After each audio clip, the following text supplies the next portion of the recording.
Here's the 9-run lead to air things out for the Bucks of Dunmore. He led his club to that District 2 championship with a victory over Bishop Hoban.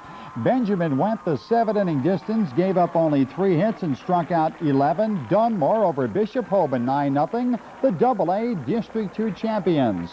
In the AAA championship game tonight, the Tigers... In the majors, a team on a slide and a team on the ropes.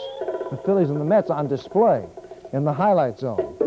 Best example of what happens to a team on a 4-game losing streak, Randy Reddy plays this into a double. Best home run off the Phillies starter Dennis Cook, Mike Marshall. Mets led 2-0.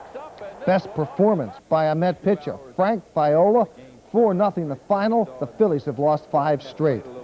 Yanks and the Orioles, Deion Sanders with the RBI single. The best cleanup hitter the Yanks have had this year, Steve Balboni, a home run. The Yankees beat the Orioles 4-3. White Sox and Twins, best and worst examples of third base defense. Ventura at third for the White Sox and Gary Gaetti at third for the Twins. High school baseball district playoffs, best hit by a high school kid at the stadium. That's Dunmore's John Pugliese. 1 hop off the wall. Dunmore beat Hoban 9-0. Tunkhannock and Central, best play by a shortstop, Kevin Ball from Tunkhannock out, and Tunkhannock wins that game 6-2 tonight in the district playoffs. Let's go to the scoreboard. Okay, get started. I also brought out some ties for my old tie thing I used to do years back. Ooh, this is stunning. Now you could wear this tomorrow. You have. Thank you, John. I really appreciate it. With your navy blazer. That what makes you more than a colleague. You are a friend. Moving on, it has been an incredible year for the Dunmore High School athletic program, and they're not done just yet. The baseball team is still alive, and tomorrow they hope to take another step towards a state title. Terry Gurn has more on the story. Following in the steps of the state championship football team, the Dunmore Bucks baseball squad is now making a strong bid to bring home championship number 2. Tomorrow afternoon at Bowman Field in Williamsport, the 12-3 Bucks will take that first step by going up against Montoursville, the chance from District 4. We understand that they have a first-rate program down there, and they play great baseball, and we're just happy for the opportunity to go up against them. And it doesn't matter who we're going up against. They just have that idea that they can win. Dunmore's fate in tomorrow's game will rely on the right arm of pitcher Scott Benjamin. He has been the catalyst for this team all season, and the way he performs will determine how far this team will go.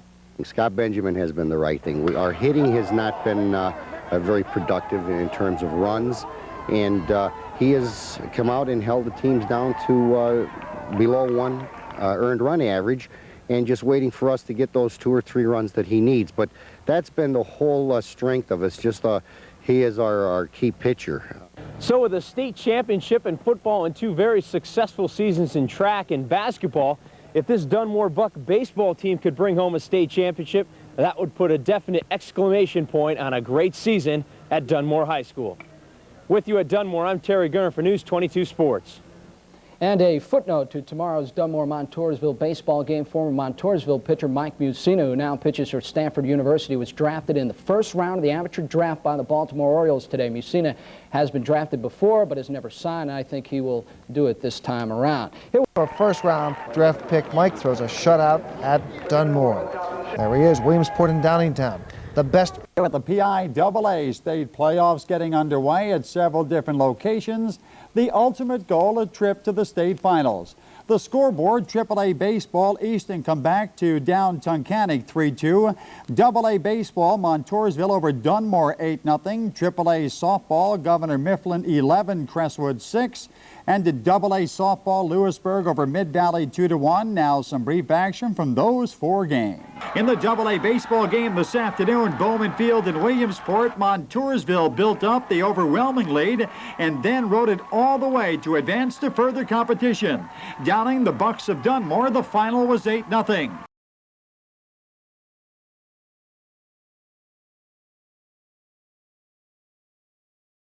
So it will look warm, but it won't be high temperature. Jeff, that's a high temperature of 35 degrees. Get the coats out. I guess it's that time of year. That's right. Thanks, Mark. An apple a day keeps the doctor away. Now find out how you can keep the bad news away. We'll have that. Plus, you know the movie Rudy? Well, we have our own Rudy, or Ruddy, around here. Jay Christopher will have that story next in sports.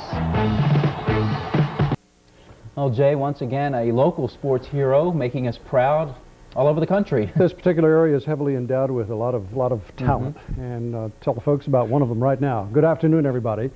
4 years ago, while playing for Dunmore High School, Tim Ruddy already had the makings of a great football lineman. He had size, speed, and above all, football savvy. Ruddy parlayed that combination into a successful career at one of the great bastions of college football, Notre Dame. Jim Coles met up with the pride of Dunmore this past Saturday at the Notre Dame Navy game in Philadelphia, and here's his story. Playing football for the most visible program in the country is a snap for Dunmore's Tim Ruddy. The Fighting Irish tri-captain is the center of attention for various reasons. Ruddy is a stunning combination of brains and brawn. Tim owns the bench press record at Notre Dame, and as far as intelligence, his 3.86 grade point average is going to make him an academic All-American. One of the things we really want with the centers, we want somebody who's very reliable, a good leader, has a lot of poise, a lot of intelligence, because he got to snap the ball and make a lot of calls. And Tim Ruddy's done a beautiful job. He's done a beautiful job academically, and he's certainly done a beautiful job football-wise.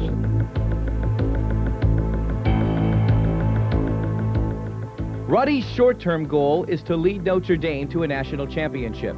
But the long-term plan is a secure financial future, thanks to a degree in mechanical engineering. My older brother did the same thing. My parents made sure I was, on top of both, so that really helped a lot. But now, you can see the benefits of it at the end. Tim was a terror on both sides of the ball during Dunmore's 1989 state championship season. But Ruddy's potential was recognized much earlier. Well, when he was a 7th grader, Timmy came out for our freshman football team, and he had good-sized shoes, and we kind of felt he was going to be a pretty good athlete. And then, of course, as the years progressed, he just made himself into a great athlete that he is at Notre Dame right now. We had a really good discipline program at Dunmore. I think I've learned some new techniques and stuff, and perfecting them playing here under Coach Joe Moore, and I think that's really helping a lot in my game.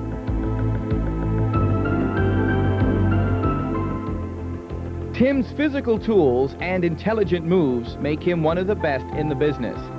Ruddy is a rock the Irish have come to enjoy almost as much as the Blarney Stone.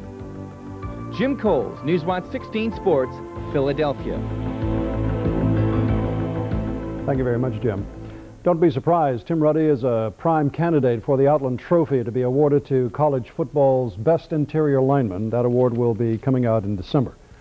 Well, and now the big hurdle ahead is to sign, get as much money as you can, and then name on the dotted line, babe. And then become an All-Pro in 1 year, right? Oh, yeah. It was a great day, not only for Tim Ruddy, but his family as well. A tremendous victory for the entire Ruddy clan. Today, I visited with Tim's father at his house in Dunmore to talk about his son's big day, and as you could imagine, he was one proud papa and also relieved that it's all over. We're happy, glad that it's over. Yesterday was a long day. We knew it wasn't going to be the first round, but things start changing around, and we didn't really know when it was going to be. You're always watching and waiting to see what's going to happen. Finally, my wife went to bed, and I was just about to turn the TV off when we got the call from the agent congratulating us at 12 o'clock. My little boy's going to be playing with Dan Marino and some other people, so he's not too little. I mean, and that's just the beginning, I think. With Tim, you never know what's going to happen next. Now, earlier, I also had a chance to speak with Tim, who was in South Bend, still trying to let it all sink in. First off, Tim, congratulations, and I've got to ask you, how bad were you sweating it out yesterday when the hours were getting pretty long?